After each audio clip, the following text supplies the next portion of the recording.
आज आपण बनवणार आहोत जुन्नरची खास पारंपरिक आणि चविष्ट मासवडी। एकदा खाल्ली की पुन्हा पुन्हा खावीशी वाटेल अशी ही रेसिपी आहे।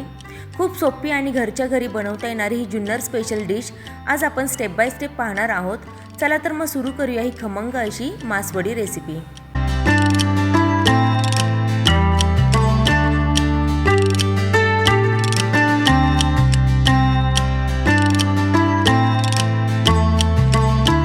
इथे आता मासवडीचे आधी आपल्याला सारण करून घ्यायचं आहे। मासवडी ही जरी वाटत असेल कठीण तरी ती खूप सोपी आहे आणि असं सगळं साहित्य काढून घेतलं ना एखादं साहित्य आपल्याला विसरायची पण भीती वाटत नाही।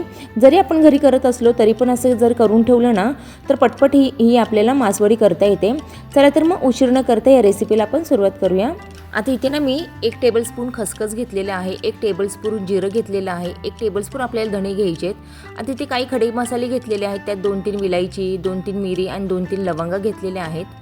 आपल्याला इथे आता अर्धी वाटीने शेंगदाण्याचे लागणार आहेत। माझ्याकडे भाजलेले शेंगदाणे होते म्हणून मी भाजलेले घेतलेले आहेत। तुमच्याकडे जर कच्चे असतील ना शेंगदाणे तर तुम्ही ते भाजून पण घेऊ शकता। इथे 2 कुड्या मी लसणाचे घेतलेले आहेत। या मासवडीच्या सारणाला लसूण थोडा जास्तीचा छान लागतो म्हणून। आता इथे आपल्याला 1 वाटी गावरान तीळ घ्यायचे आहेत आणि 1 वाटी मी खोबरं घेतलेलं आहे। ते खोबऱ्याने मी मिक्सरला बारीक करून घेतलेलं आहे, तुम्ही किसून पण घेऊ शकता। इथे आपल्याला भरपूर अशी कोथिंबीर लागणार आहे आणि एक मोठा चिरून मी कांदा घेतलेला आहे। चला तर मग आता आपण उशीर न करता या रेसिपीला सुरुवात करूया। आता सगळ्यात आधी आपल्याला धणे घालून घ्यायचे आहेत, हे 1 टेबलस्पून आहेत। आता यातच आपल्याला 1 टेबलस्पून जिरे घालून घ्यायचे आहेत।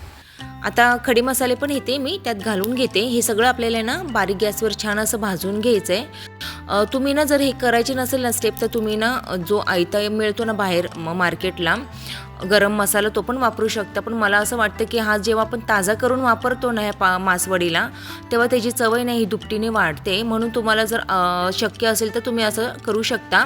आणि सगळे जिन्नस आपल्या किचनमध्येच अवेलेबल असतात म्हणून काही करायला हरकत नाही आहे। चला तर मग आपला मसाला आता छान असा भाजून झालेला आहे, त्याला आपण सेपरेट असा काढून घेऊया। प्रत्येक जिन्नस आपल्याला सेपरेट काढून घ्यायचे आहेत, त्याचं कारण काय आहे मी तुम्हाला पुढे सांगतेच। आपले मसाले छान असे भाजून झालेले आहेत, आपण त्याला काढून घेऊया। आता त्याच कढईत आपल्याला तीळ घालून घ्यायचे। तुम्ही कोणती पण एक वाटी अशी फिक्स करा, किती मेंबरसाठी तुम्ही मासवडीचा रस्सा बनवताय ते तुम्ही फिक्स करा आणि त्यानुसार आपल्याला 1 वाटी अशी फिक्स करून घ्यायची। इथे मला 4 माणसासाठी बनवायची हा रस्सा किंवा ही मासवडी, म्हणून इथे मी छोटी वाटी घेतलेली आहे। तुम्हाला जर जास्त क्वांटिटीमध्ये करायचं असेल तर तुम्ही मोठ्या वाटीचं पण माप हे घेऊ शकता। एकच वाटी आपल्याला फिक्स ठेवायची आहे आणि त्या वाटीने सगळं आपल्याला मोजून घ्यायचं आहे। आपल्याला बारीक गॅसवर तीळ असे छान असे भाजून घ्यायचे जोपर्यंत ते तडतड अशी उडत नाहीत ना तोपर्यंत। आता त्यातच आपल्याला खसखस घालून घ्यायची आहे, त्याने काय होतं खसखस हे करपत नाहीत। छान अशी आपली खसखस आणि तिळे भाजून झालेले आहेत, आपण त्याला सेपरेट वाटीमध्ये काढून घेऊया। आता त्याच कढईमध्ये आपल्याला खोबरं हे भाजून घ्यायचं आहे।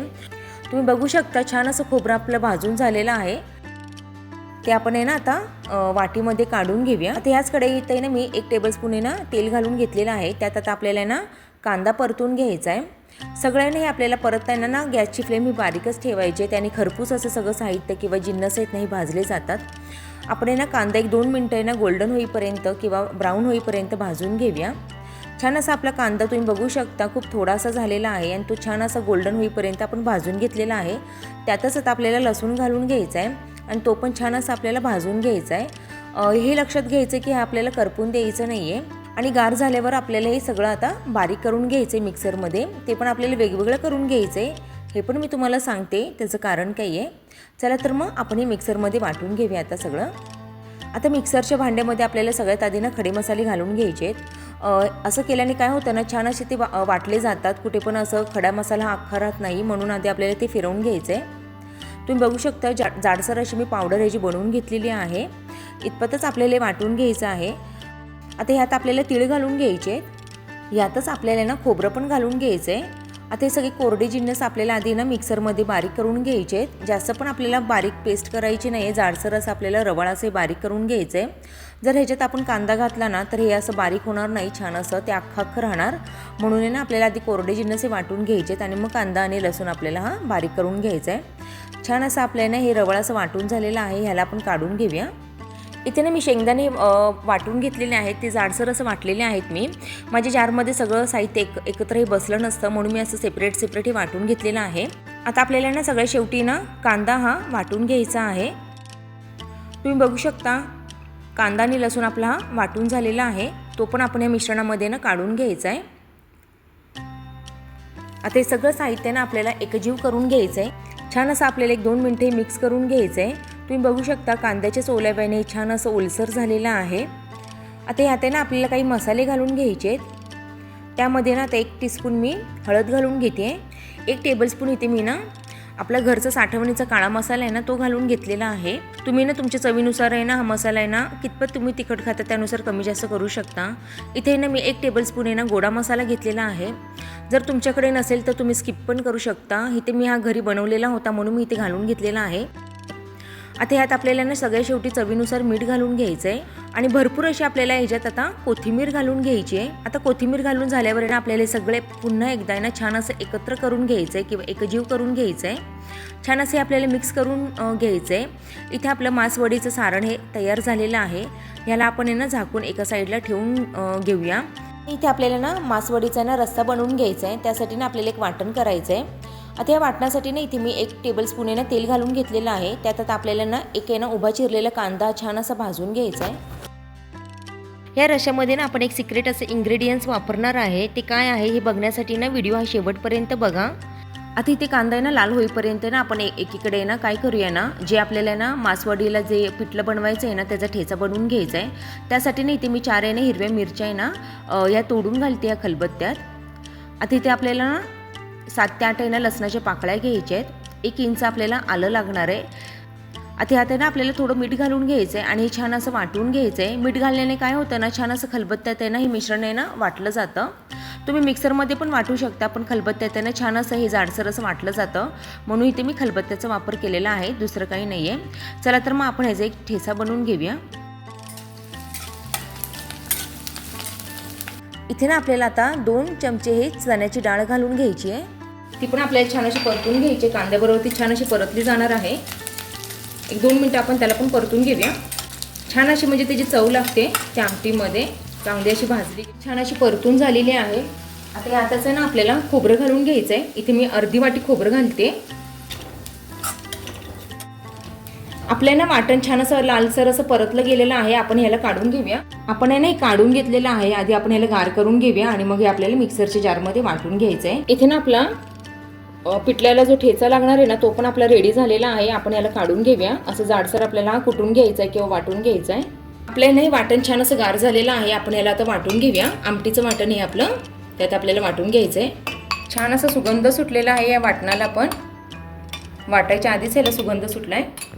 शेवटी थोडी कोथिंबीर घालून आपण ह्याला फिरून घेऊया। तुम्ही बघू शकता वाटण आपलं छान असं रेडी झालेलं आहे। ह्याच्यात ना मी एकही थेंब पाण्याचा वापरलेला नाही आहे, छान असं आपण बारीक वाटून घेतलेलं आहे। आता आमटीसाठी ना आपण तेल घालून घेऊया फोडणीसाठी। इथे तेल घालून घ्यायचं आपल्याला, 2 मोठे टेबलस्पून आपल्याला तेलाचा वापर करायचा आहे। त्याने ना छान असं आमटीला ना तरी येते आणि आमटी छान अशी दिसायला पण छान दिसते आणि ती खावीशी वाटते। तेल छान असं तापलेलं आहे, ह्यात आता आपण आहे ना मोहरी घालून घेऊया। ते तडतड झालं ना आपल्याला ना मसाला घालून घ्यायचा, जो आपल्या साठवणीचा घरचा मसाला असतो ना काळा मसाला, तो घालून घ्यायचा आपल्याला। इथे मी तो घालून घेते, त्याने काय होतं ना छान असं मसाला परतला जातो। छान असं आपण परतून घेतलेलं आहे। आता ह्यात आपण जे वाटण केलं होतं ना ते घालून घ्यायचं आपल्याला। आपण वाटण घालून घेऊया।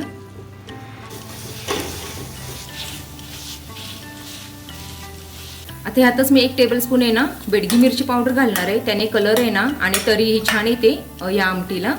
इथे आपल्याला 1 टेबलस्पून बेडगी मिरची पावडर घालायची आहे। आणि तुम्हाला जी मी म्हटली होती ना एक सिक्रेट आपल्याला ह्याच्यात आहे ना इन्ग्रेडियंट्स घालायचे आहे, ते म्हणजे मॅगी मसाला आहे। ह्या मॅगी मसाल्याने काय होतं ना छान अशी ह्या मासवडीच्या भाजीला चव येते। आपण 1 पुडी इथे वापरायची आहे। आता पूर्णपणे ऑप्शनल आहे, तुम्हाला घालायचं असेल तर घाला, पण आहे ना माझा अनुभव आहे की खूप छान असं हे ना अशी ह्याची टेस्ट लागते। आता हे मसाले अजून छान परतण्यासाठी नाही ते मी थोडंसं पाणी घालून घेणार आहे, म्हणजे मसाले पण हे करपत नाहीत आणि छान असे परतले जातात। छान हे असं आपल्याला एकदा परतून घ्यायचं आहे। चण्याच्या डाळीने काय होतं ना ह्या भाजीला आहे ना छान असा घट्टपणा किंवा एकजीवपणा असा छान येतो। पाणी आणि मसाले वेगवेगळे होत नाहीत, एकजीव होण्यास हे मदत होते, म्हणून आपल्याला इथे चण्याची डाळ थोडीशी वापरायची आहे। तुम्ही बघू शकता मी याला झाकून ठेवलं होतं, छान असे आपले मसाले परतले गेलेले आहे। छान असायला ना तरी आलेली आहे. आता आपल्याला कितपत हे जर रस्सा हवा आहे किंवा कितपत ही भाजी आपल्याला हवे त्यानुसार आहे ना आपण ह्याच्यात पाणी घालून घ्यायचं आहे. इथे मी 1.5 ग्लास इतकं पाणी घालणार आहे. ही ना भाजी पातळच छान लागते कारण आपण ती वडीबरोबर खात असतो म्हणून 1.5 ग्लास इतकं मी पाणी घालून घेतलेलं आहे.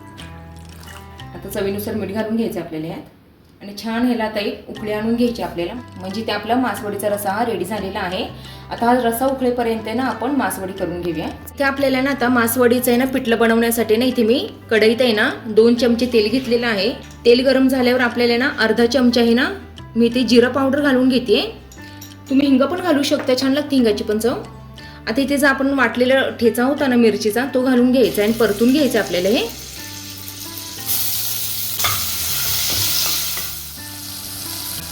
आता यातच आपल्याला अर्धा चमचा हळद घालून घ्यायची आहे आणि मिक्स करून घ्यायचं आपल्याला. इथे आता मी 1.5 वाटी बेसन पीठ घेणार, त्यासाठी ते 2 वाटी मी हे पाणी घेणार आहे. ही 1 वाटी आणि दुसरी वाटी.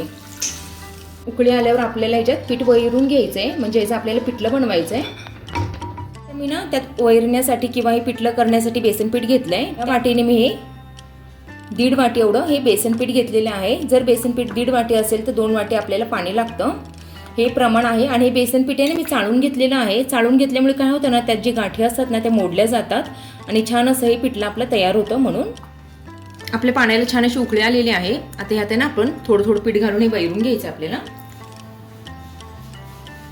थोडं थोडं घालायचं आहे आणि परत हे असं मिक्स करून घ्यायचं आहे म्हणजे जे गाठी होत नाहीत. इथे आपलं छान असं हे मिक्स करून झालेलं आहे. आता ह्याला आपण 2 मिनिटं एक वाफ काढून घेऊया, म्हणजे पिठलं छान असं हे शिजून निघतं आणि मग आपण हे थापून घ्यायचं आहे. 1-2 मिनिटं आपण ह्याला झाकून ठेवायचं आहे आणि एक वाफ काढून घ्यायची. बघू शकता छान असा आपला मासवडीचा रस्सा हा रेडी झालेला आहे. आता आपण मासवडी करून घेऊया. इथे आता 2 मिनिटं आपली झालेली आहे. आपण झाकण काढून घेऊया. छान असं आपलं इथे पिठलं हे रेडी झालेलं आहे. तुम्ही बघू शकता कढई सोडायला लागले म्हणजे आपलं छान असं रेडी झालेलं आहे. आता ना ह्याला आपल्याला काढून घ्यायचे आणि छान असं हे जे आपल्याला मासवडी करून घ्यायचे. आता इथे मासवडी थापण्यासाठी ना इथे मी कॉटनचं कापड घेतलेलं आहे आणि ते ओलं करून छान असं पिळून घेतलेलं आहे. आता गरम गरम असतानाच आपल्याला हे मासवडीचं जे पिठलं आहे ना ते ह्याच्यावर घालून घ्यायचं आहे आणि बाकीचं पिठलं आपल्याला असंच हे झाकून ठेवायचं आहे, नाहीतर ते गार झाल्यावर मग परत थापता येत नाही. थापायच्या आधी ना ह्याच्यावर मी कोथिंबीर घालून घेते, म्हणजे ना ते खाली चिटकत पण नाही आणि छान असं ते दिसायला पण आणि चवीला पण छान लागतं. आणि थोडं ना सुक्कं खोबरं घालून घेणार आहे मी. सुक्कं खोबरं घालून घेऊया. ओलं खोबरं पण तुम्ही वापरलं तरी पण चालणार आहे. आता हे गरम पिठलं आपल्याला घालून घ्यायचं आहे. इथे आता पाण्याचा हात घ्यायचा आहे आपल्याला वाटीत बुडवून आणि हे छान असं थापून घ्यायचं आहे. पातळ जितकं पातळ होईल तितकं छान असं थापायचं आहे. जास्त पण पातळ थापू नका, नाही तर काय होईल ना ते ना तुटू शकतात. वड्या ह्या आपल्या ना कापताना किंवा चिरताना हे तुटू शकतात. आता ह्याच्यावर ना आपल्याला छान असं आपलं सारण झालेलं आहे ते घालून घेऊया. सारण घालून पण ते आपल्याला असं स्प्रेड करायचं सगळीकडे आणि थापून घ्यायचं. सारण घातल्यावर काय होतं ना आपल्याला ना खालचं ते पिठलं आहे ना ते पोळत नाही हाताला आणि छान असं हे थापता येतं. तुम्ही बघू शकता. आता हे छान असे आपल्याला दुमडून घ्यायचे आणि गरम गरमच हे आपल्याला थापून घ्यायचे. याचा ना आकार माशासारखा असतो म्हणून कदाचित त्याला मासवडी अशी म्हणत असतील. छान अशी आपली मासवडी ही रेडी झालेली आहे, तुम्ही बघू शकता. आता ह्याला ना आपण कट करून घेऊया. गार झाल्याशिवाय कट करायची नाही, नाहीतर ती तुटू शकते. आणि आता आपल्याला ह्याला सर्व करून घ्यायचं आहे. इथे आपली ना जुन्नर स्पेशल मासवडी ही रेडी झालेली आहे. ही रेसिपी तुम्हाला कशी वाटली, आवडली का? मग नक्की लाईक, शेअर आणि सबस्क्राईब करायला विसरू नका. चला तर मग पुन्हा भेटूया अशा एका छानशा आणि नवीन रेसिपीमध्ये. तोपर्यंत बाय.